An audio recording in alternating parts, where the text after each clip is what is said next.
This episode is brought to you by JLL. Get an insider view into the world of commercial real estate with JLL's podcast, Trends and Insights, the Future of Commercial Real Estate. Whether you're curious about making cities more sustainable, the evolution of office space, or AI opportunities, this podcast will help keep you a step ahead. Tune in for candid conversations with business leaders about the biggest trends impacting how we live, work, and play. Subscribe to Trends and Insights now at jll.com/podcast.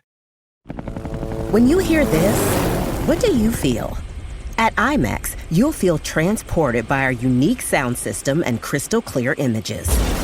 Like you're running across a desert planet or defending your city from a surprise invasion. With immersive IMAX sound and screens curved to show more, we take fans to the edge of their seats. Get tickets to Dune Part 2 now and experience it in IMAX's exclusive expanded aspect ratio.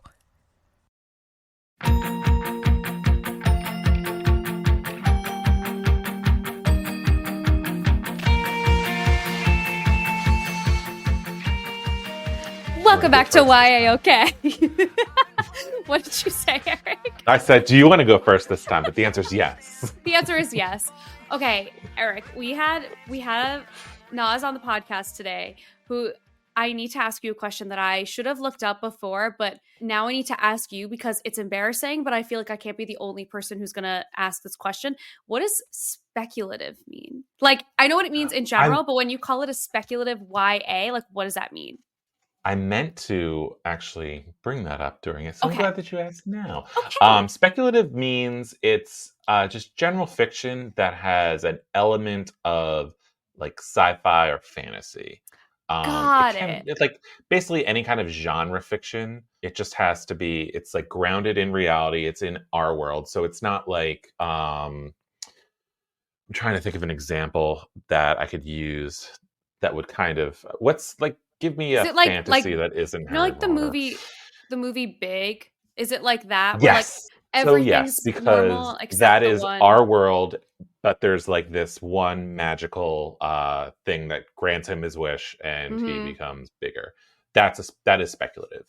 Got it. I think that's even more grounded in reality than most speculative fiction is, because I think there is some kind of exploration of why it happened, like other than just I'm learning something and then becoming a child again at the end of this. But that's basically speculative. Okay. Like my book, All That's Left in the World, is a speculative YA because it takes place in a world like ours, but it has been decimated by a super flu pandemic. So it has that like sci-fi element, even though that's not the main entire point of the book. Got it. Okay. Yeah. Okay. See, I'm glad I asked. So with Naz, his had the genie in the loophole. And then with No Time Like Now, it was time as a personification. So. Right. That's so cool to have time as a personification, or to have a personified version of time be the person who like leads the story. It reminds me of what's the Christmas story that's kind of like that? Christmas Carol? Maybe, yeah. Where like three ghosts? Yeah, with the three ghosts. Like that, as he was explaining it to me, it was giving me Christmas Carol vibes. Hold on. You really just asked, what's that really famous Christmas movie? Oh, you mean Charles Dickens' A Christmas Carol? Or even better, The Muppet Christmas Carol? Like Producer Matt is gonna rake me over the coals for that, because that is like that's a double whammy, because he loves Christmas movies and he loves the Muppets. And the Muppets. I don't remember anything. It's so bad. It's just so bad. But yeah, that's the one. That's the incredibly famous, possibly the most famous Christmas story of all time. That one. Yes, speculative fiction, absolutely. That is A Christmas Carol. Yeah. Amazing. Well, we had what's Naz's last name? I don't even remember. Did we even say his last name? Kutub. Yeah. Okay.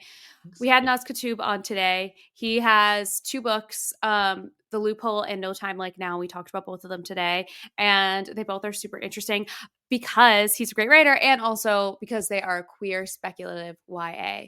And so it was really fun talking to him. And actually, this was a very cool episode because he's also a creative writing teacher at UCLA. And so you get like a whole lesson on how to write books in this. Yeah, I feel like over half of the episode was pretty much about craft, which is exciting too. Yeah. So if you're aspiring writer, this is a great one to listen to. Yeah. And if you're like me and you're like, I don't know if I could ever write a book, at some point during this episode, you're going to be like, wait, I think I could do this. And then there's going to be another point in this episode where you're going to say, I don't want to, actually. Yeah. That might be my fault too. So we're trying to keep people pragmatic. Yes, you can write the book, and you should. That's how we're going to do it. Yes. And then when we, do the outro, we should definitely reiterate that point as well. Yes, exactly. Do I sound convincing yet? I think so. I think we've convinced everybody. Okay, great. 5 long years, our lives like magnetic fields. You are my universe. You are my universe, and I'm just a planet. Well, hi, Naz. Thank you for joining us today. Hi, Naz. Hi. I'm Alyssa. And nice Naz, this to is meet Alyssa, you. by the way. Yeah. Hi, Alyssa. I don't know what we're doing. I'm kind of scared. But Have you never done a podcast before? only with wine involved. Oh, what- well, you what can go time get is it in wine. your- I mean, it is noon. Yeah, for what you. time is it in your time? It's noon. That's fine. Noon. Yeah. I guess I could have Go whiskey. open a bottle of wine. We'll just wait. You know what? I'll have whiskey. No. Oh my, that's a I know. that's a At wild noon. wild way to spend the afternoon. I'll just have how's whiskey your- in my mind. How is your day going? Good. Just prepping for this. So I was just reading our friend's book. Which Oh. one? Ana Gracia's The Misdirection of Fault Lines. Oh, so Oh my good. god. So good. So good. I finished it the other day. It's so good. I love it so much. I am in awe at my friend's writing. And I'm not even a tennis fan, and I'm like, this I is know. a really good book. But she did a great job of not putting in too much tennis in there. Yeah, it's like the perfect amount of tennis, Yeah. I think, for people who aren't like tennis fans. We actually just had Anna on maybe a couple weeks ago. Oh, okay. But it's like the perfect amount of tennis for people who aren't tennis fans, because Right. you don't get like bogged down by like, oh, I do this serve and they Ace, serve double back fault. and blah blah blah. Yeah. And there's a lot of language that I don't really understand with tennis, but she manages to keep it all like Yeah. making it make sense. It's great. I love It's it. great that it takes place over a week, so it's so compressed and like there's so much tension. You were gonna say something, Alyssa? I was gonna say I started Boys I Know. So I Oh, started okay, yeah. her first, or is that her first book, or is that Yeah. yeah. That's the first book, yeah. I just started it. We love Anna. Yeah, Yeah. I loved talking to her, and when she described that book being like about romance but not a romance. Right, I yeah. was like, color me intrigued, because Yeah. that we are sounds fascinating. We're the Ana Gracia fan club here Great. at YAOK. We all love her. I'm But gonna we're see her not here to this talk weekend. about Anyway, Anna. we're to talk not. Yeah. about her when she was on the show. So Right. Naz, we're here to talk about you. Tell our listeners about yourself. My name is Naz Kutub. I am from Singapore. I currently live in Los Angeles. I have 2 books out. The Loophole, my first one, came out June 2022. No Time Like Now just came out 2 weeks ago. Wow. Yeah. And don't forget, you also have a short story in the anthology Magic Has No Borders. I do have that. That one's a fantasy, a retelling of Bajirao Mastani, but these two like star-crossed lovers, but it's queer teen boys instead who aren't meant All to of be your together. books are queer teen boys. I know, like our favorites. I was saying we have like, so far we have, I think, only had Anna on as the only person from the heterosexual camp, Okay. because it's basically just been queer boys we've been talking about. We're like, I'm reaching out to like all of my friends and everything who are authors, and I'm like, you know what? I know a lot of the queer teen authors because we're kind of a close-knit community. I feel like we all know each other. There's not a lot of us. That's just not.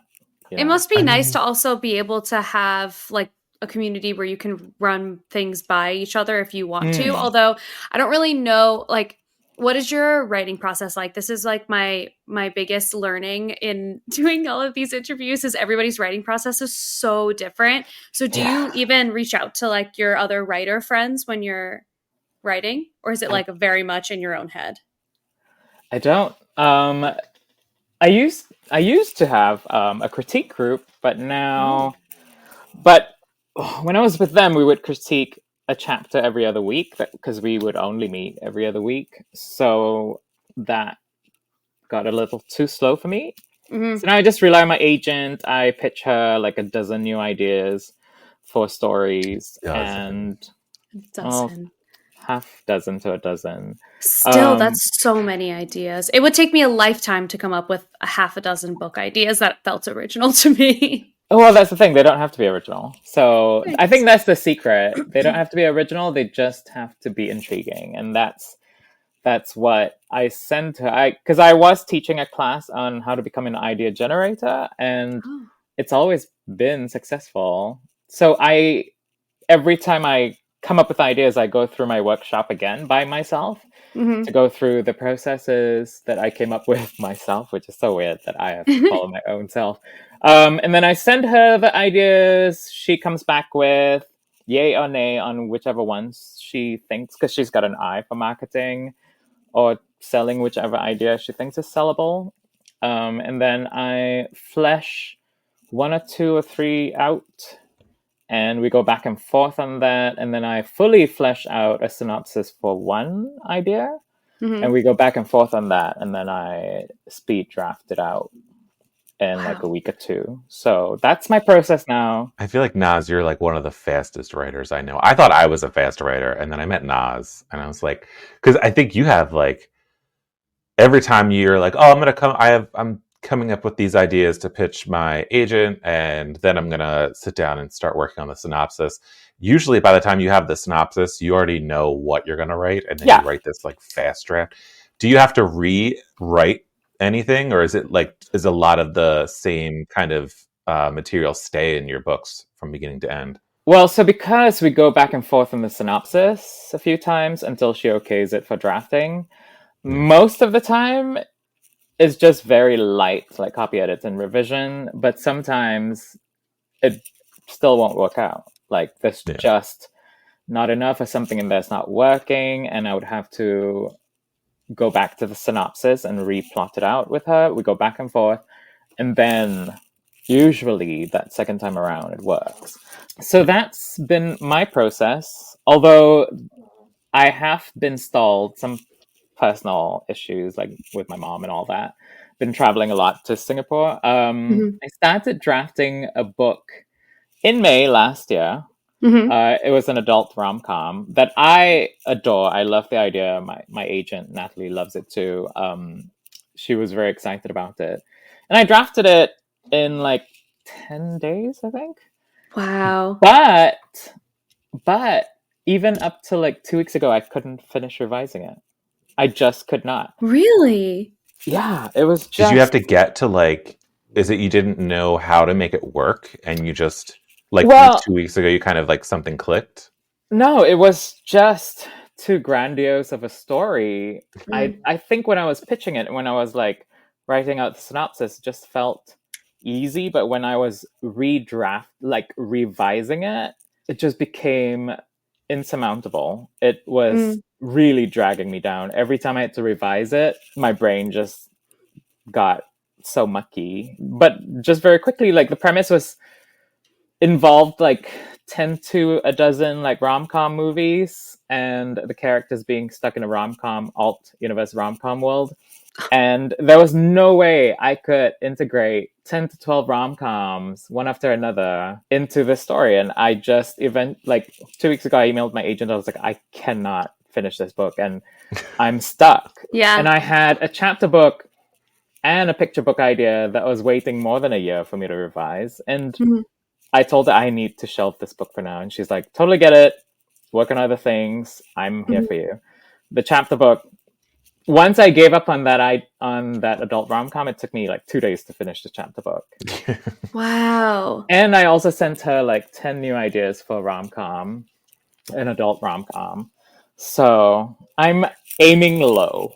I don't aim high like Michelle Obama wants us to. I aim very low right now. Sorry, Michelle, but sorry, Michelle. I can't. If I meet her face to face right now, I'd be like, no, lie. I mean, it's if it's not working, it's not working. It's not working, right? Like if you forced something through, it's gonna be.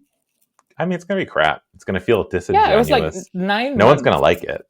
Yeah, 9 months of me revising, traveling, dealing with stuff with my mom and all that, and I was like, this book is no longer enjoyable in my brain. Yeah. I don't enjoy it anymore. Even though I still loved my characters and the premise, I needed something super easy to go to. I will say that's one of the reasons that I don't like to outline and why I just kind of let chaos take the reins and just write something. I can't do that anymore. I know. But I'm telling you, there are times when if I feel like I'm stuck, it's because I'm writing to the outline. And what I'll do is I'll start ignoring the outline and I'll say, okay, well, what do I think? Based on, I'll go back or reread the last couple of chapters and then be like, all right, what do I think needs to happen in order for this story to continue? Because right now it's not working. And usually I think it's just because characters they're not being logical. I'm forcing them to make these decisions that don't make sense. And so I have to figure out other scenes to kind of force them to make the decision so that it actually is logical. Yeah, I think that can work, for a lot of people. I can't waste time anymore. I've wasted so much time these last 9 months, and I would love to try and just vomit draft without figuring out what the story is going to be. But I think my brain now, because of my ADHD, is just... I'm not arguing a point. I'm totally not. I'm just... Oh, so you came on my podcast to argue with me. Interesting. No, but I remember how painful it was. It took me 8 months. It used to take me 8 months to write a novel. 8 whole months. And because I would not know where the story needed to go. Yeah. And I found out about beat sheets, and I was like, I can force where the story to go. I can become the god of my story instead of forcing my characters to decide where to go. What is a beat sheet? Beat sheet? Oh, Alyssa, you didn't... Okay, cool. A beat sheet is going to save you so much time if you figure out how to edit. This is how you're going to be able to start your books, and you'll be able to... I love this. Yeah. Go ahead. So I teach at UCLA. I teach creative writing, UCLA Extension. And I teach my students all these ways to cheat at writing. Like avoiding perfection is just not going to happen. Avoiding editing while you write. Just worry about that in revision. Try to write to a beat sheet because that will help you write faster. And then if you want to change things after, you can change it anywhere you want. Like I had a student who took 5 years to write a novel. And I was like, if that novel is rejected, that's 5 years of your life wasted. Yeah. Yeah. And you can either choose to revise that same novel again and again for the next 20 years of your life, or learn to write faster and write 20 novels over 20 years. And hopefully one of those will get an agent and sell instead. Right. So I don't think cheating or shortcuts to writing can always work, but it can eventually teach you to write faster. Right. So yeah, I don't know.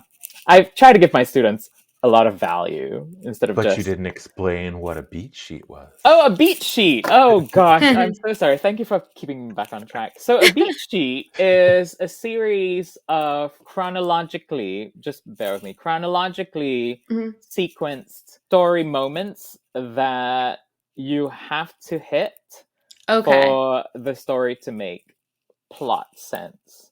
So there's usually rising action. If you graph your story out, it's always on an upward trajectory and then downwards towards the end. So a beat sheet helps you stick to that plan, even through the mushy middle, which can take up 50% of your book where you're just stuck, you don't know where to go.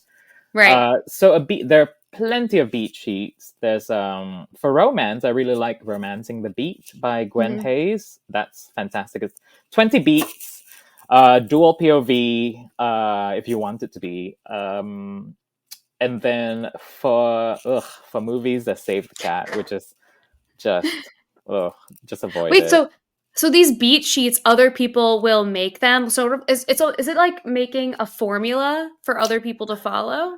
It's not other people. Well, yeah. There are only a few dozen beat sheets out there that advisable because they do give you a good amount of scenes you can add, story moments you can add to your story, and it is like a formula. You follow the formula. And I think for new writers, it's so helpful because it helps you figure out how not to be stuck. Right. And you don't, again, for new writers, I advise to just stick as close to writing advice and formula as possible. And then when you are comfortable, when you feel like you're ready, break out of that cage. Just that break goes the back rules. to like what you were talking about, where you're like generating ideas and like how they don't need to be these brand new ideas, because everything old is new again. And I mean, like with like All That's Left of the World, my first book is a post-apocalyptic romance, but the post-apocalyptic stuff is all very standard. It's exactly what the genre conventions are looking for. I love your pitch for it. I love your elevator logline pitch for like what if David and Patrick David and Patrick from Schitt's Creek survived the apocalypse. Yes.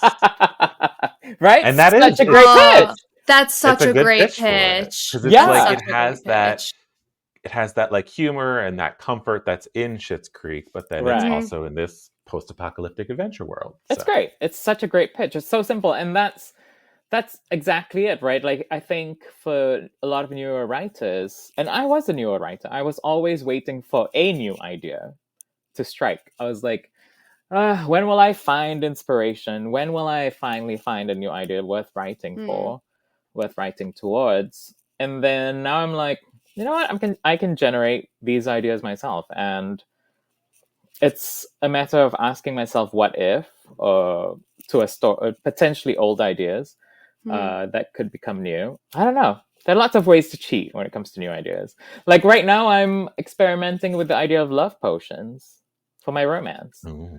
So I'm mixing it up with a coffee shop, and it's like, what if someone accidentally brews a love potion and gives it to his love interest, except that his mortal enemy accidentally swipes the drink instead in a rush? Ooh. So that's my current pitch enemies to lovers. Idea. Yeah, I love that. So it's an accidental love potion, something simple like that, right? Like you think of a potential element that strikes your fancy. In my case, I love potions and romance. I think they're great. Enemies to lovers, right there, works. And what better way to create a love potion than with brewing coffee? So yeah. It might not be an original story. It's cute. I know, right? Yeah, it's really cute. Yeah, I like it. It's cozy romance. Yeah. Cozy, but potentially spicy. Yeah. Oh, yeah, definitely. It has to be spicy. If it's adult, I mean. Add some chili to the coffee. Ooh. I love it. That's very cool. I'm going to be thinking about those beat sheets and all of that. It's so interesting because now that I'm thinking about it, I don't think I took like a creative writing class when I was in college. I did a lot of like business classes. And so while I like to read, I didn't really do a lot of creative writing past like high school. So all of this stuff is it's so interesting. I never took a class. How did you end up becoming a writer? So I used to work in IT. I started working in IT when I was 18. And I was like, well, I could either work this soulless 6-figure job and never be entirely happy, or potentially be broke, but have fun at it. Yeah. And I can't draw. I don't really like getting messy. The one thing I had for me was typing really fast.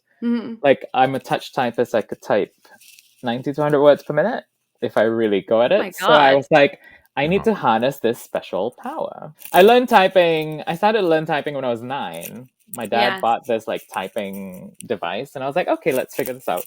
And so I was like, okay, I have this superpower. Let's maybe try to write a book, which was such a mistake because I didn't know how to write a book. I like how you wanted did you to write before you finally Well, I started off writing screenplays, and that didn't really work out because Hollywood is just not the best place, especially if you're brown and queer. And then I was like, maybe I should take one of my ideas and reverse adapt it into a book and see if I could do it. So it's kind of like going skydiving without a parachute to see if you could skydive, which is the stupidest thing. So I reverse adapted one of my screenplays. I was like, all right, let's see if I can write 3 pages of prose for every page of screenplay. So it was a 100-page screenplay. And I did. After 19 months, I wrote 300 pages. Wow. It was total crap. It was just terrible. So once I did that, I was like, okay, I can write a book. Let's learn how to write a book. So then I met a neighbor who was writing a memoir about her dog that was dying. And I was like, oh, great. She told me about conferences, like writing conferences. And I went to one. It was in La Jolla, and it was amazing. Then I was addicted to conferences. I learned so much. Yeah. And then I just kept writing. Like, The Loophole was my 6th full-length novel. Wow. And that got me my agent. But I knew I wanted to keep writing. It was no longer about... I don't know. At first, I thought it was going to make me rich. And then I was like, well, clearly I'm not going to be rich out of this. But I enjoy it so much. Yeah. Yeah, I feel like it's... everybody kind of... I mean, I did too. I wanted to be rich from writing. Yeah. And it's from not writing. I understand that it's not gonna happen. However, it does happen to one person a year. And I was like, I could be that one person. Yeah. I wasn't. But I mean, my friends all like, we want that royalty money where you don't have to work, a publisher. I was like, ooh, that sounds real good. Yeah. And then we find out about how us mid-listers, what kind of royalty checks we would get every 6 months. I still have not gotten a royalty check.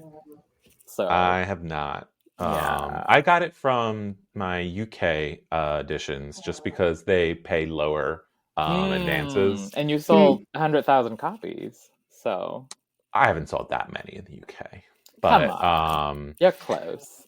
But then with the US, since it was a 2-book deal, it was I have technically earned out for All That's Left in the World. I have not for Lose You to Find Me, which means I still don't get any royalties. Yeah. And then there was also HarperCollins has a bonus structure within their contracts where if you earn out your advance within a year, they'll give you a $10,000 bonus. But so I did that with All That's Left in the World.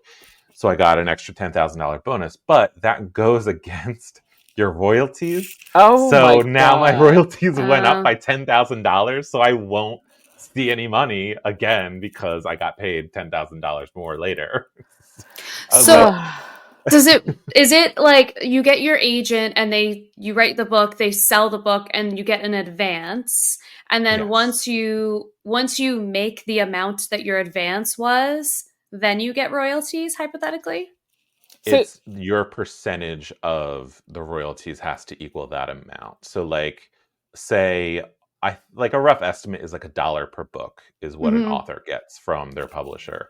So if you have, let's say, a $10,000 advance, you have to sell 10,000 copies of your book, which I think, just to give our listeners and you, Alyssa, an idea of what a normal book will sell, I think right now the estimate is 5,000 copies in its entire lifetime.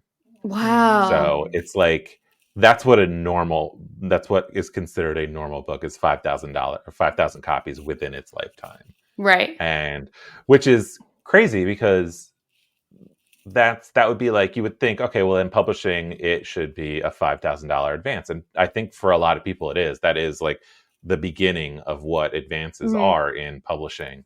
But then there's a lot of publishers who are spending 6 figures on books. And then they release their book and don't do any marketing for it. Yeah. And it sells like 2,000 copies. And then the publisher's like, well, we don't want to buy any more of your books because it didn't sell. And it's like, you still made a profit though. So regardless of whether or not it earned out its advance, they have decided based on what they offer you as an advance, saying, okay, well, we can afford this much if we're expecting 5,000 copies of this book to sell. So yeah, we'll give this person 6 figures for this. And then we'll hope that it sells maybe 10,000 copies instead. That is so interesting. I can't even imagine. Yeah, like I can't imagine writing an entire book. Like, because I'm not a writer and it would not come very naturally to me, it would be like my life's work to finish one entire book. And then for someone to be like, we'll give you $5,000 for it. I would pass away. Wait, I wouldn't survive that. From like happiness?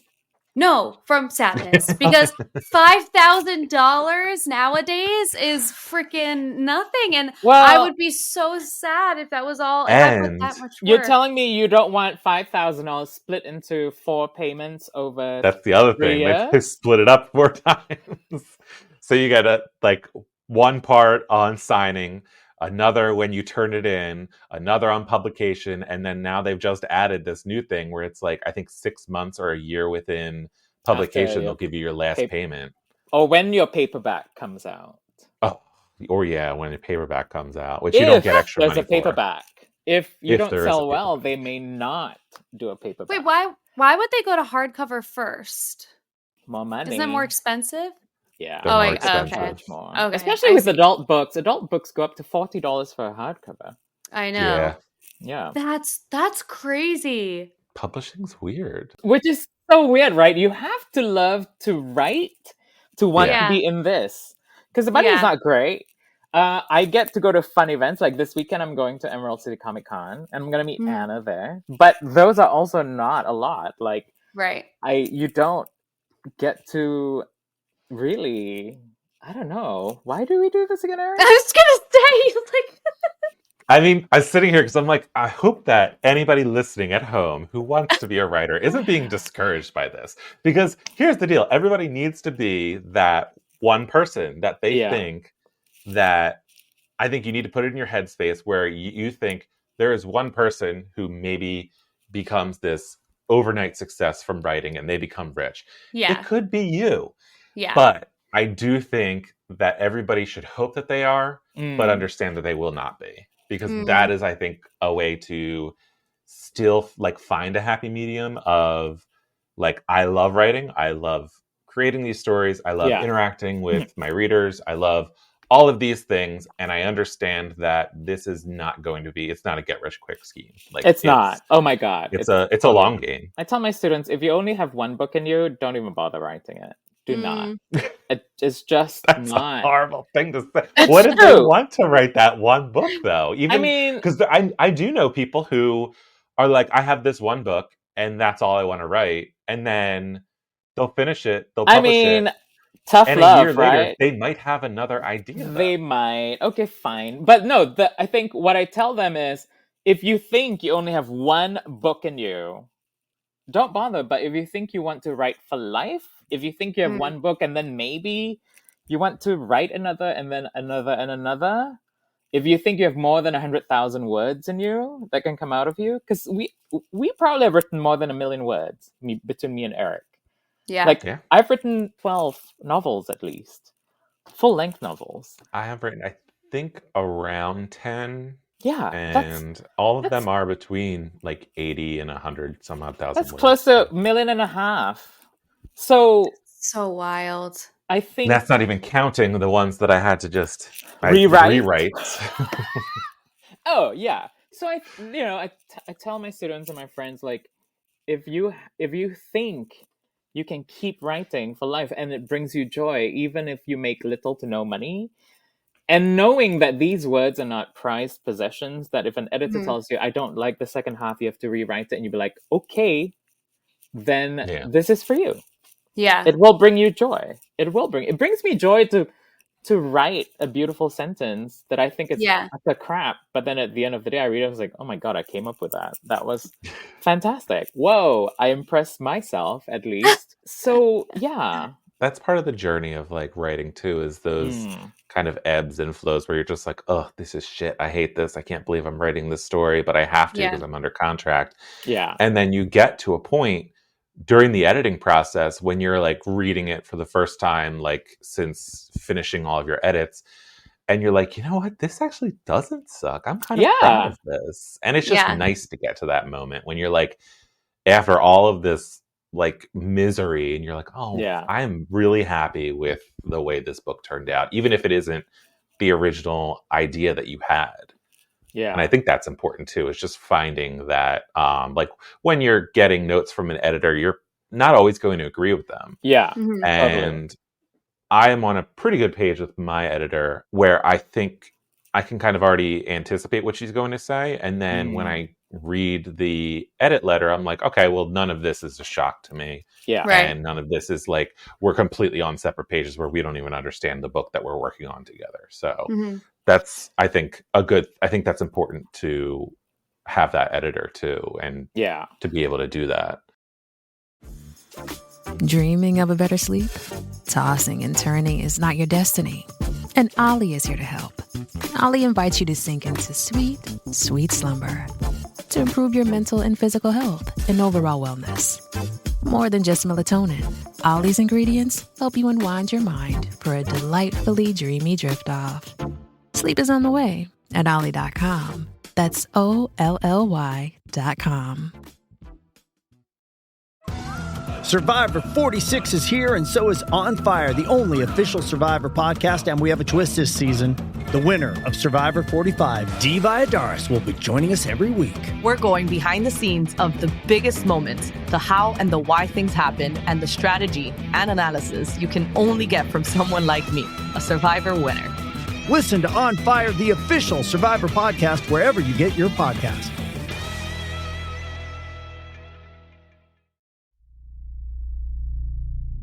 In the darkest corners of the internet, a nameless, formless entity has been growing. No one dares question where it was created or what it wants, but those who have been entranced by its musings chant its blood-curdling name in unison. Horror Movie Night! Find Horror Movie Night on your favorite podcasting app or at hmnpodcast.com. I would like to call us seasoned, jaded writers, because like I think back to when I was still pretty new, like it was really hard. It was really difficult to get an honest critique from anyone, right? To get notes from someone. Then I got my agent, and it was like I had to rewrite like 90% of the Loophole, 80 to 90% of the Loophole. I was like, oh God. But also because she was my agent, I was like, I'm not going to piss her off. I'm just going to do this, see if I'm okay with it. But I think having my critique group helped my writing improve the most. It was 4 people I trust. I trusted. I barely speak to them anymore, but I really should. Is it because of drama, or is it just because of normal stuff? It's just all right. It's just onward then. Lack of time. I was like, let's unpack all of that on a podcast. No, absolutely no drama. I love them to bits. I still talk to all of them randomly. I don't have the time or bandwidth to go back to them. Yeah. I adore them. They helped me the most. I trusted them. I knew they were never malicious. I knew if they pointed something out, I really needed to address it. And I also learned to be a good critiquer by critiquing their stuff. Yeah. So and getting critiques too. Oh my gosh, like, there's so many people out there. Having other people tell you things and like hearing it from other people is totally different than, I don't know, just like somebody who's being paid to look at it, or like just reading it yourself. Yeah. How did you find the critique group? So I went to this conference. It was SCBWI, Society of Children's Book Writers and Illustrators. In 2015, it was not cheap. It was like $650 for a 3-day conference. But I was like, I am going to find a critique group. And if I find one, then the $650 is totally worth it. Right. And I found them. And again, without them, I don't think my writing would have gone anywhere. So yeah, they really, really helped point out all the good stuff, all the bad stuff, like bad as in utter crap. Yeah. And I never got angry with them. We were always kind to each other. Was that the first critique group you were ever in, or was there others before that? The very first one. Oh. Yeah. So you didn't even have the nightmare critique group thing where you like originally plan to do all of this stuff and then you send your stuff out to somebody and you have to read their book and then you give them notes and then they never get back to you. I mean, I did do one-on-one. So you went through that. Yeah. I would be so angry. I forget what it was back when Twitter was a thing. Yes. And there was like it was very easy back in the day to build a writing community on Twitter. You could basically just search certain writing hashtags and read like about people, wars. read about their ideas. Yeah. Yeah. And there was one that I think it was specifically a hashtag for critique matchups. And it was run by a couple of published authors. They got together and they like went through everybody who applied and matched people up based on genre and everything. And they basically said, okay, well, how many people do you want to be matched up with? Because however many people you wanted to be matched up with, you had to read that many people's stuff. Yes. So I was like, I just want to do 3. Okay. So I matched up with 3 people and I read the 3 things. I sent them out. There was no deadline either. It was pretty much like, was it like a chapter or like a full manuscript? No, it was the full manuscript. Whoa! And so my God. I like gave feedback and I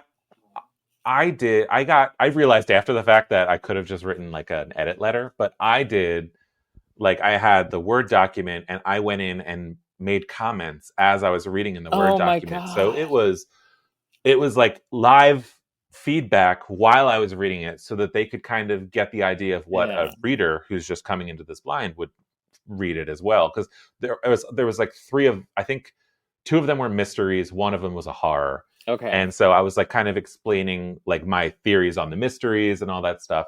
And I only got 1 person who actually gave me feedback at the end of the day. And it was just a letter. It was like a 3-paragraph thing. But like the other 2 just ghosted me. And I was like, all right, well, whatever. Yeah, I tell everyone, do not exchange a full manuscript. Exchange a chapter to determine if A, the person is responsive, B, they're at your writing level. Because like one time I swapped with someone, they were clearly either very young or very new at writing.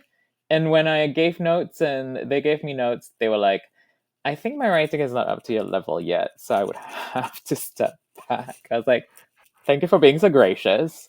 Oh, at least they were honest. They're doing well wherever they are. I hope they're still writing. I hope they're still writing. I think they were really young, which was great, right? If you start really young, then you could be the next Chloe Gong, who hit New York Times bestseller list at like what, 20 or something. Find someone at your level, and it was. You know what was hilarious though? When I went to the SCBWI, it was a peer critique thing. So it was this evening thing on the first day. You went. And there were tables set up for different age groups and different genres. And I was writing a middle grade sci-fi at that time. And all the YA tables were packed. All the fantasy tables were packed and all that. And I was one of the last to arrive because I wanted to get some wine. And I went to this table and I was like, oh my God, who are these people? We had a critique session over the next 2 hours, and their feedback was like so amazing. At the end I was like, guys, do you just want to like stick to this group? I kind of like us. I like our chemistry and all that. One lives in Arizona, one lives in Michigan, and 3 others, like 3 of us lived in LA, and we just met online every other week. We would upload our chapter before then. We would all critique it, and then we would meet to discuss for like 2 hours. So that was, it worked so well. Really nice. I feel like that was very lucky. So lucky. And then the nightmares, like what my Erik and some of my friends have gone through. So just be careful about giving out your free time because, everyone has a job, everyone has family, so you can't... Doing it chapter by chapter feels like that might be like a safer way to... Yes. It's kind of like when you meet someone for a date, you don't just... I tell my friends, don't go for dinner, just have a coffee. Go for a walk. Agreed. Because if you go for dinner and you're not having a great time, you're locked in for like an hour or two. If you have a coffee, you're like, I have diarrhea, I have to go. And using that excuse will guarantee that they will probably not reach out again. Absolutely. Absolutely. And if they do, then maybe that's a good opportunity for you to be like, this is a good one. Maybe I should try it again. Yeah. An asteroid's coming. Something, I love that. Yeah. I love that. So then if you're in a critique group and you give a chapter and you realize that they aren't on the same level, or maybe they're just not giving you the kind of feedback you want, then you tell them, listen, I have diarrhea, I have to go. I'll be on next time. And then you just don't get that. Exactly. Diarrhea will excuse you from everything. From everything. Everything. Except for like an awkward run-in in the bathroom. Oh, yeah. Because then you're screwed. You're stuck with that. I mean... Because then they'll just stand outside of the stall and talk to you. Oof. Then you definitely want to have... Yikes. More big yikes. So let's talk about... We've been talking about craft this whole time, but I want to talk about your books first. What can you give us like little pitches for The Loophole and No Time Like Now, and then just tell us like what your inspiration was for them? Oh gosh. The Loophole, my first book, was about this kid whose ex-boyfriend broke up with him to go explore the world to find meaning. And then he finds out that his ex has gone missing. And he meets this girl who could be magical or not magical. And she grants him 3 wishes and takes him on this journey around the world to find his ex. So that's the premise of The Loophole. And then No Time Like Now is about this kid, Hazim, who is still recovering from his dad dying of a heart attack a year ago. And weirdly enough, he discovers that he has this sudden magical ability to grant anything extra life. And he's about to grant his grandmother life when all time stops and time appears and tells him that he is about to destroy the entire universe because he has been giving away his own remaining years instead of just an unlimited number of years. And he's given away too much. And so he has to figure out who... He's in debt. He's in time debt. He's taken out too many student loans from time. Exactly. So he has to figure out how or who to take some of those years back, knowing that he would sentence them to death.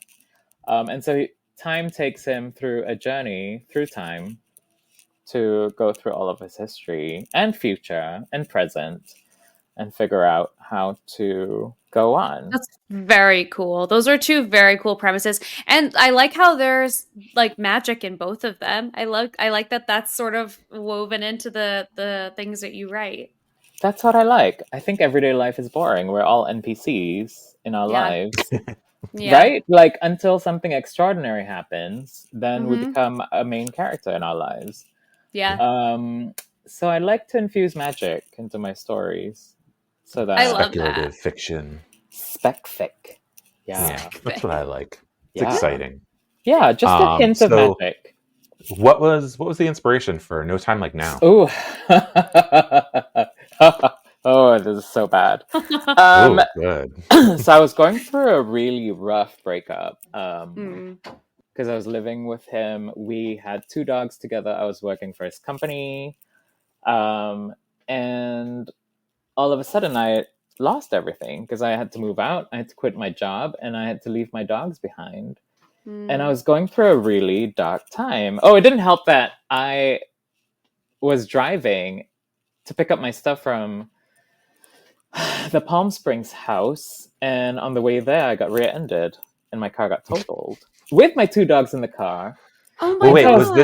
was this the car that you won on The Price is Right? Yeah, it was my Mini Okay. Cooper. Oh my By the way, God, Naz Which won a is- car on The Price is Right after the Charles hell? Barkley told him not to roll the dice, and Naz said, "Screw you, Charles Barkley, I'm gonna do Wow. Wow. veering off course again. So I was driving and crying at the same time, and I was like, Aw. I don't know if I have to write my pain out. And so the first thing that came to mind was suicide, because it's the easiest way out, right? And so I was like, I'm going to write this story. I'm not going to kill myself. I'm going to write this story about this boy who commits suicide. And then time appears and forces him to relive his day and figure out a way to live. And so that was the first idea I had. And my critique group, the same 4 people who were helping me week after week, to the point where one of them, Tiffany, who's, a somewhat religious person, she was like, Naz, are you okay? I'm praying for you every single night. Aw. it." Oh, Tiffany. Just before bed, I would pray for you. Just, because I think she also realized how raw my words were. Because on the very first page, the kid hangs himself. Oh my God. Yeah, and the snap of his neck is loud enough for Time to notice.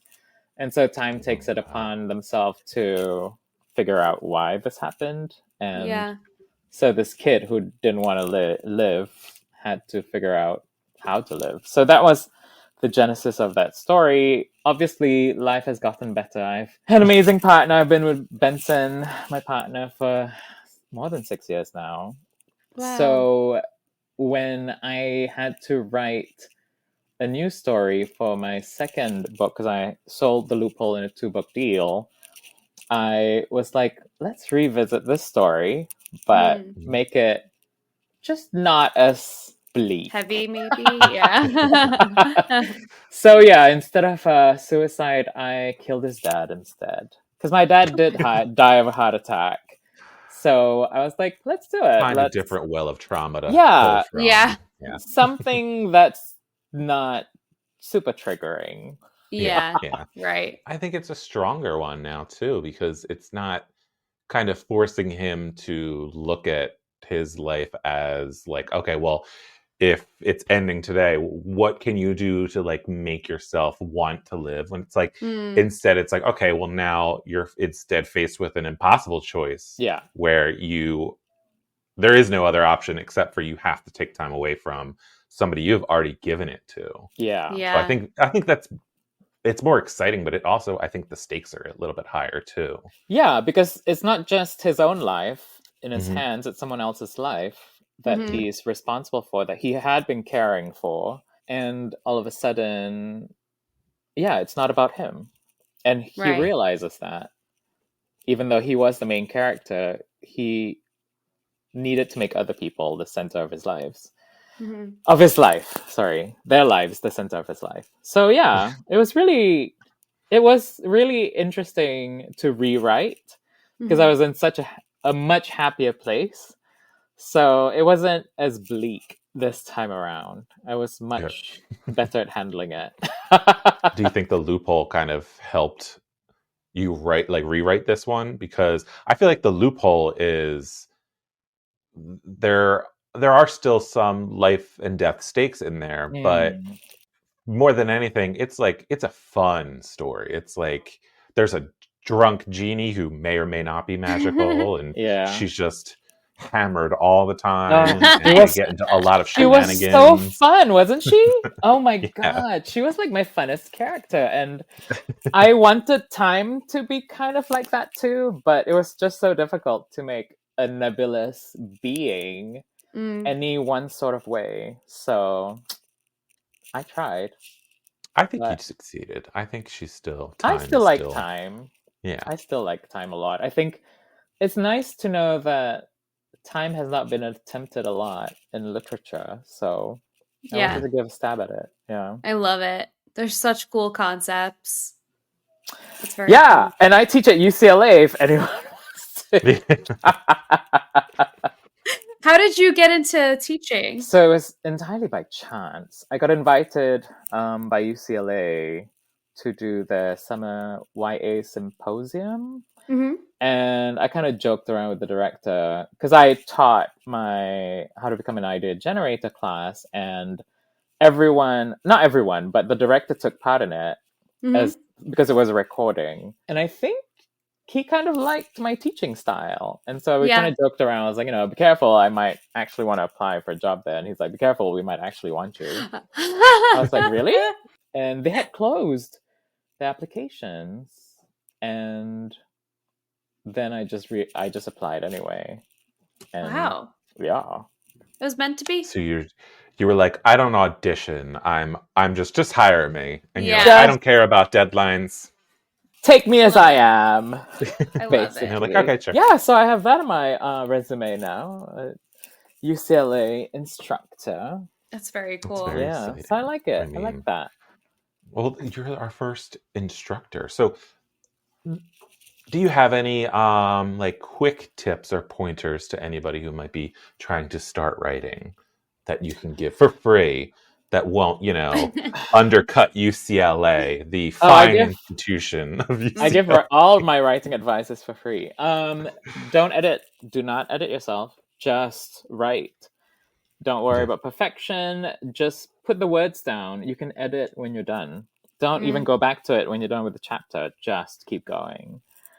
I think I always say this, but I think something magical happens in your brain the moment you write the end at the very end of your book. Yeah. Because that signals to your brain that you've just done the impossible, that you can always redo what you thought was the impossible, and you can always keep learning something new. So just keep going until you get to the end, and then worry about everything else after. That was how I did my first book.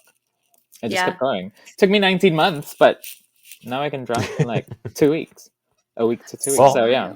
Some people, it takes them 5 years and then they don't publish it. So make sure you have more than one book in you. That's all I say.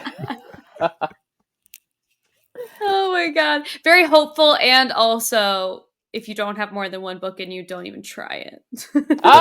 Pragmatic. I like the approach. It's great. Yeah, it's honest. That's a good point. That is what I said too. You have to you have to hope you're that one person, but you have to understand that you probably won't be. You probably won't be. But I think that applies in like all areas of life. Like you got to just think you're going to be the one person that makes it in whatever it is that you're wanting to try. Especially anything that's like freelance or like entrepreneurial or like, and there's that sort of spirit, it sounds like, when you're writing too.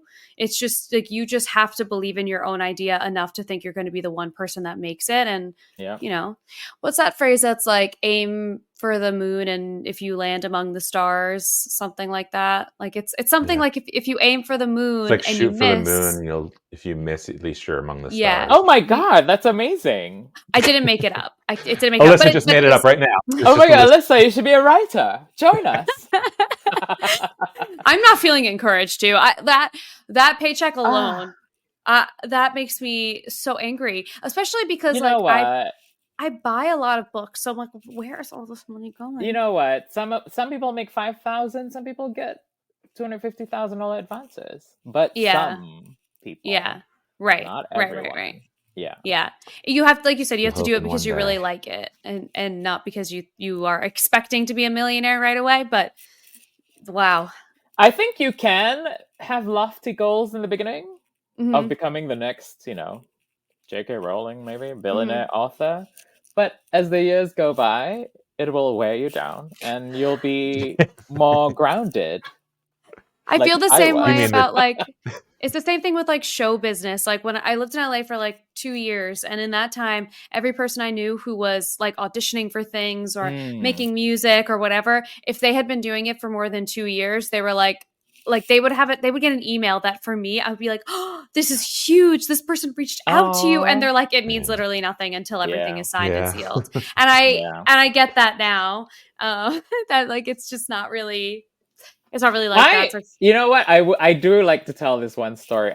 This was a long time ago. I was living in New York, and I want to say it's like 2005, 2006. And I was out at a bar with some friends, and we met this one guy, and this guy was telling us like, "Oh yeah, I'm a dancer and all that. I used to dance with some really famous people, and then I used to dance with J-Lo."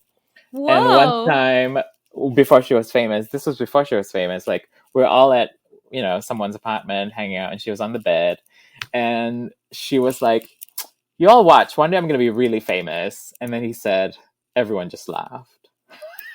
At J-Lo? Yeah. Oh my God.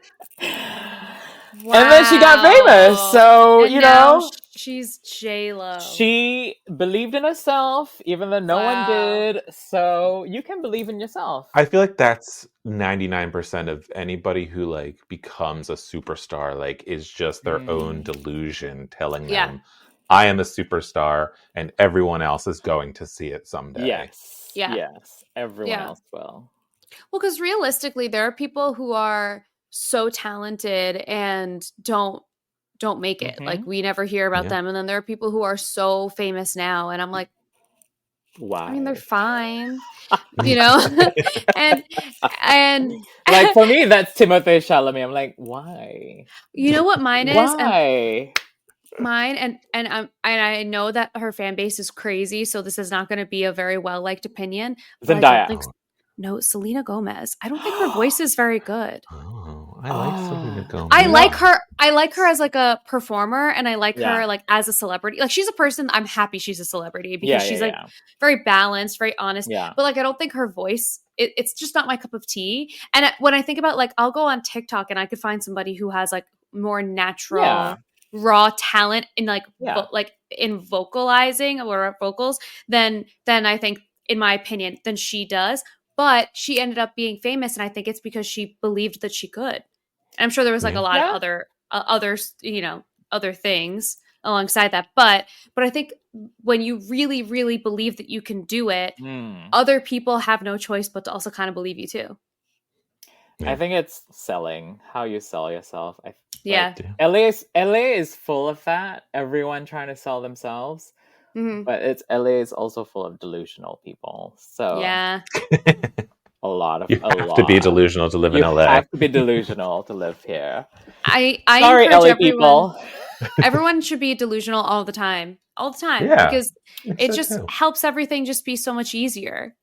That's true. I like that. Delusional and drunk. How's that? I love that. I love that. That's the name of your new podcast, Erik. Delusional, I like drunk delusions. Drunk delusions. And then when we start to go off the rails, it'll become chaos and cocaine. There, boom. Chaos and cocaine. Yeah. Oh my God. These sound like bands. I was gonna say we have to do alphabetically, so it has to be like absinthe and absences. No. Absences? We'll have to workshop that one. We'll workshop that. I was just going to say alcohol. But... Adderall and anxiety. Oh Adderall my God. And no one will listen to. No, that sounds terrible. You're right. That sounds terrible. Oh, worst band ever. Worst band. We'll workshop our ABCs of YAOK. Oh my God. What is the name of this podcast again?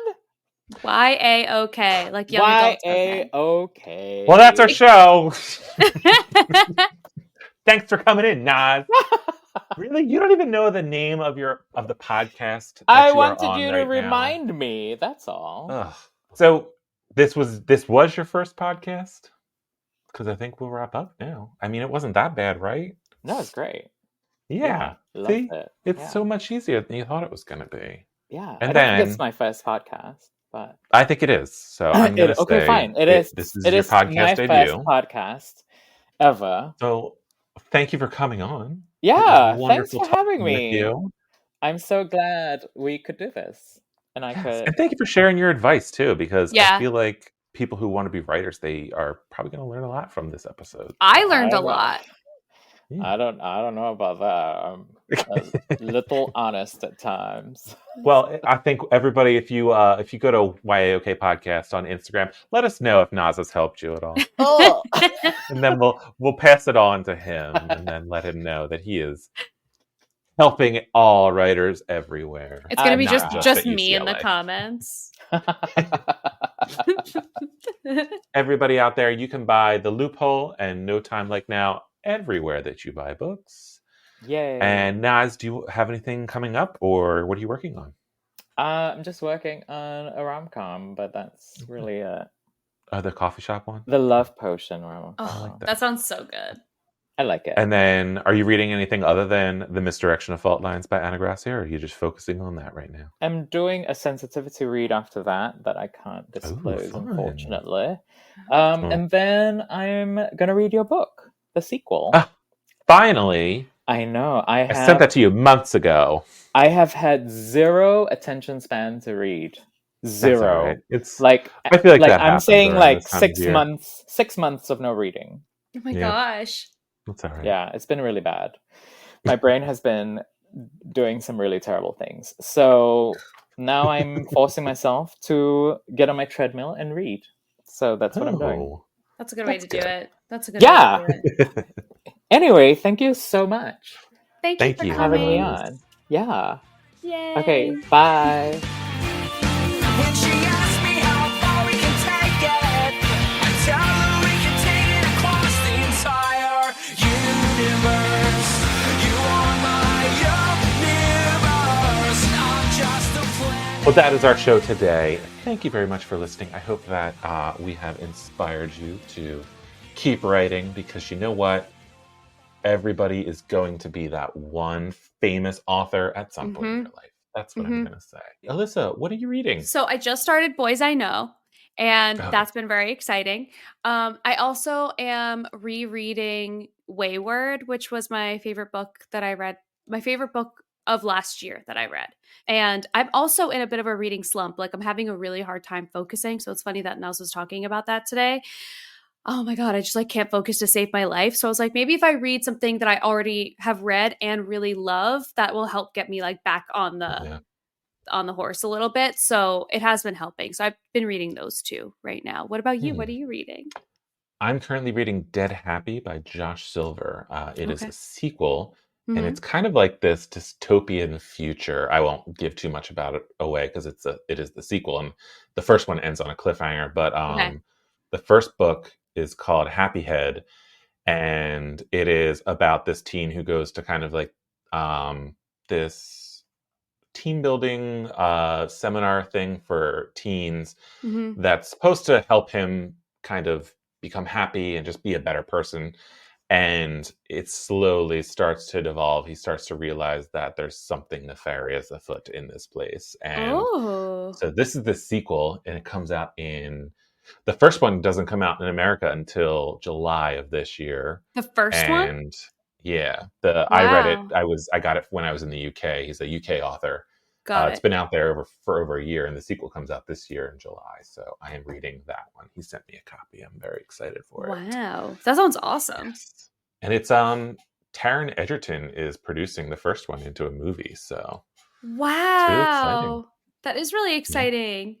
Wow. Okay. Well, that sounds like a good read. But listeners, if you are reading anything, let us know. We are at YAOK Podcast on Instagram. Feel free to send us a review too. Maybe we'll read it online. Thank you for listening to YAOK, and we'll see you next time. See you next time. Listen to you next time. Yeah.